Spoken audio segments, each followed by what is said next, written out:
प्रिय भाई भणी माने आमे अनेक समय निज इच्छा को आमे गुरुत्व देइछु, निज पुओ झियो निज स्वामी स्त्री इच्छा को आमे प्राधान्य देइछु। मात्र आज आमे ध्यान करिबा पई जिबा जे बाइबल रो परमेश्वर कोन इच्छा करंती, बाइबल रो परमेश्वर कोन चाहंती। आज आमे वाक्य रु अल्प समय कथावार्ता हेबा। आसंतु प्रभु को वाक्य रु गोटे अंश पाठ करू करू आज प्रसंग रे आमे आगु को बढ़िबा।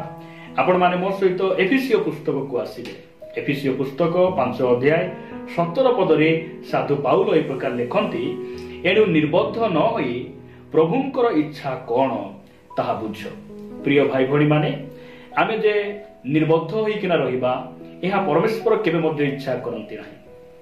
आमे निर्बद्ध परि न होई बोधप्राप्त लोकतुल्य आमे ईश्वर इच्छा को आमे स्पष्ट भाव में बुझिबा एहा स्वर्गर परमेश्वर चाहंती।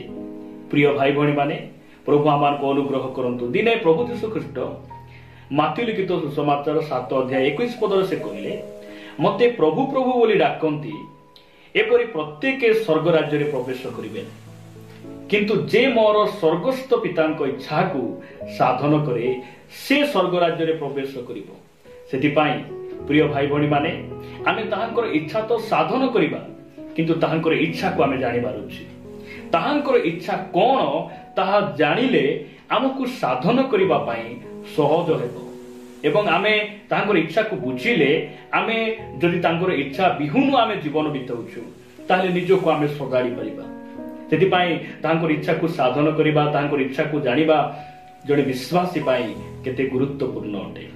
प्रिय भाई भणी माने मु आपण मानक निकट रे ईश्वरंकर 5 गोटी इच्छा बा 5टी विषय रखिबा पई चाहे, जहा परमेश्वर आमठारु से चाहंती, आमठारु से आशा रखंती। प्रिय भाई भणी माने आसंतु प्रथम विषय देखिबा जे परमेश्वर कोन इच्छा करंती, ईश्वर से कोन इच्छा करंती। बाइबल एहा हमकु स्पष्ट भाव रे कहे। जदि आपण माने प्रथम विषय देखिबा पई चाहंती, आपण माने द्वितीय पीतर 3 अध्याय को आसीबे। द्वितीय पीतर 3 अध्याय 9 पद रे लिखा जाए, विलंब बोली जेपरि केतेको भावंती प्रभु आपणा प्रतिज्ञा विषय रे सेपरि विलंब करंती नाही, किंतु जेपरि केही विनष्ट न हुवंती बरं समस्ते मन परिवर्तन करंती एहा इच्छा करी से तुम्भमानक प्रति दीर्घ सहिष्णु अटंती, ताहांको नामर गौरव।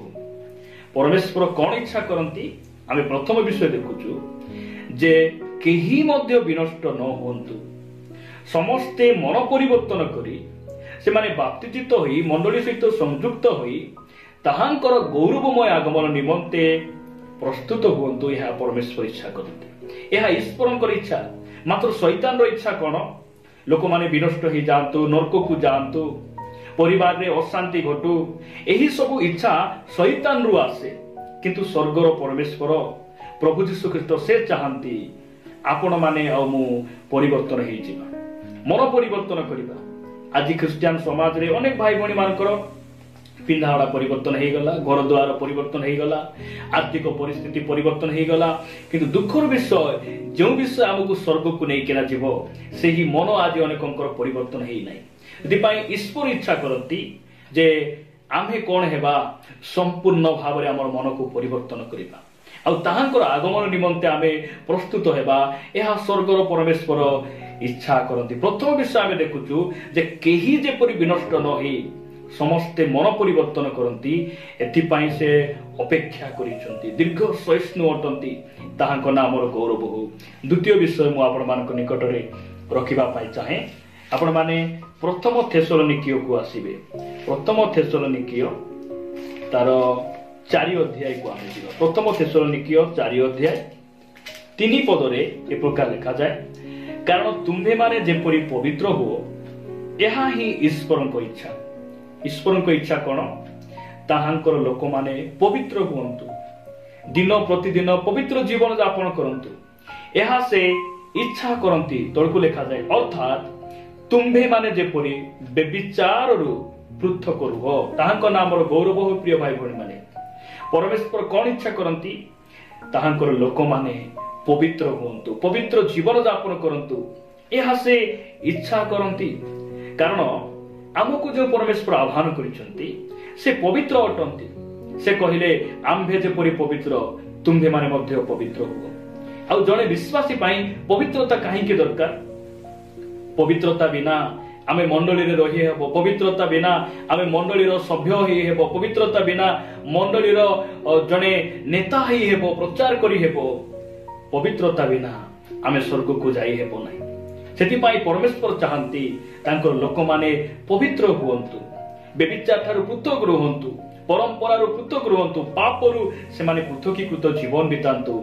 यह स्वर्गर परमेश्वर इच्छा करंती प्रिय भाई भणी माने। द्वितीय विषय आमे देखुचु जे आमे जेपरि पवित्र हेबा एहा ईश्वरक इच्छा। तृतीय विषय मु आपण मानक निकट रे रखिबा पई चाहे।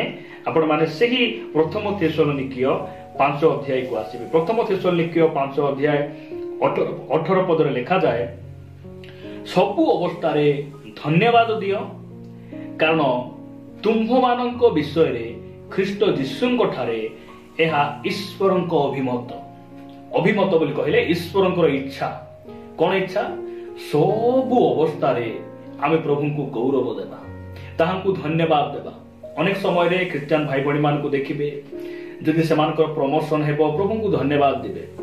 पुओ झियो जदि जन्म हेबे से समय से माने धन्यवाद देबे। पुओ पास हेले धन्यवाद देबे, झियो चाकरी पाइले धन्यवाद देबे।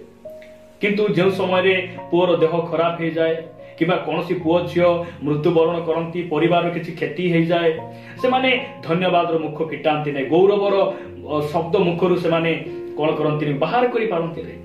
सब अवस्था रे आमे जेपरि तांकु धन्यवाद देबा एहा ईश्वर इच्छा करंती। आयुब केवल धन संपत्ति पाई, प्रभु देइथिबा से आशीर्वाद पाई जे केवल धन्यवाद देले ताहा नहे। परिवार सब संपत्ति बुड़ी गला परे, घर भांगी गला परे, हल बलद मृत्युवरण कला परे, 10टी पुओ झियो मला परे मध्य से कहले जे प्रभु मते देथिले, प्रभु नेइछंती, सेति पाई ताहांक नामर गौरव, ताहांक नामर धन्यवाद हो। प्रिय भाई भणी माने ईश्वर एहा इच्छा करंती आमे सब अवस्था रे जेपरि तांकु धन्यवाद देबा, एहा ईश्वरंकर इच्छा अटे। प्रथम पीतर 4 अध्याय 2 और 3 पद लिखा जाए, जेपरि तुम्हे माने जागतिक जीवनर अवशिष्ट काल मनुष्यर कुअभिलाष अनुसार क्षेपण न करी ईश्वरंक इच्छा अनुसार क्षेपण कर। 2 पदरे परमेश्वर हमको कहती जे अवशिष्ट काल आपण प्रभु को पाइबा पूर्व आपण पाप विषय रे बोध पाई नथिले, जानि नथिले, किंबा जानी सुनी मध्य आपण जो भूल गुड़ी कले, जो पाप रे आपण लिप्त थिले, किंतु आजी ठारू परवर्ती समय निज कु अभिलाष रे समय न बिताई आमे प्रभुंक निमंते आमर से अवशिष्ट काल को क्षेपण करिबा, एहा ईश्वर इच्छा करंती। ईश्वरंक इच्छा अनुसार क्षेपण कर। परवर्ती काल अवशिष्ट समय, अवशिष्ट दिन गुड़िक, वर्ष गुड़िक जेते दिन आमे जीवित रहिबा, आमे प्रभुंक पाई बंचिबा, एहा ईश्वर इच्छा करंती। जेते दिन आमे जीवित रहिबा, अन्य मानकर परित्राण आ उद्धारर कारण हेबा, एहा ईश्वर इच्छा करंती। मु आपण मानक निकट रे पंचम विषय आ शेष विषय रखिबा पाई चाहे। आपण माने प्रथम पीतर 2 अध्याय 15 पद को आसीबे। प्रथम पीतर 2 अध्याय 15 पद रे लिखा जाए, कारण तुम्भे माने जे सत्कर्म करी निर्बोध मानक अज्ञानर कथा बंद कर, एहा ईश्वरंक इच्छा। प्रभुंक नामर गौरव। ईश्वरंक इच्छा कोन? आमे जेपरि सत्कर्म करिबा। आमर परमेश्वर सत्य अटंती, आमर ईश्वर सत्य अटंती, आउ ताहांकर वाक्य सत्य अटे।